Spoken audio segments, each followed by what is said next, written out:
So guys, ito po yung my cup cappuccino. So, yeah, di ko alam kung goods pa siya. Naka-on na yung dispenser natin. Nandun. Okay, bubuksan na natin. Okay. Tignan natin kung taste good pa siya, guys. So, ito po ang kalabasan niya pag nakabukas. Okay.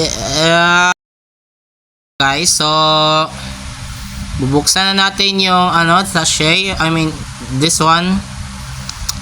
Cappuccino number 1. Okay. Di ko alam kung ano taste na to. So, nandito po yung mga ingredients niya. Okay. May brown sugar.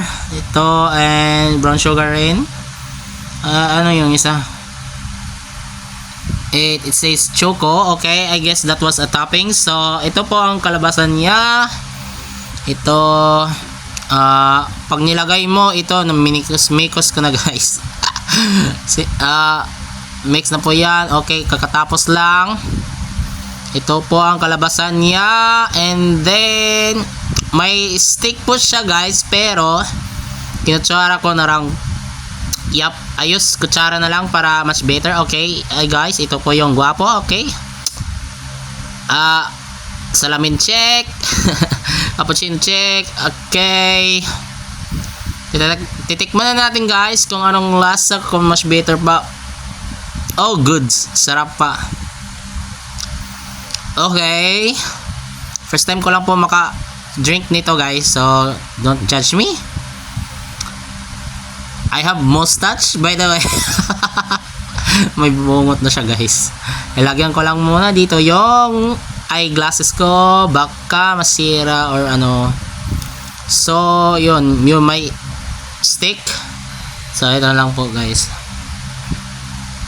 Haluin natin. Mikos natin yan, mga insan. Okay. Okay.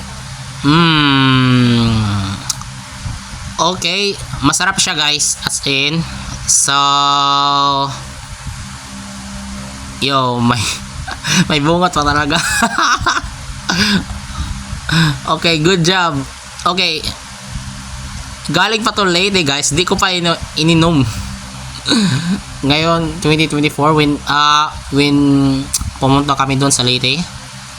Yung before pa uwi, nilibre po ako ng cousin ko. Itong po yung itsura niya, ang kalabasan. Okay, yun, malapit na po siya maubos guys. So yeah, malapit rin maubos ang pasensya ko sa'yo cappuccino, just kidding. Oh, totally, yep, good taste siya guys. If I will rate this one, from rating, I think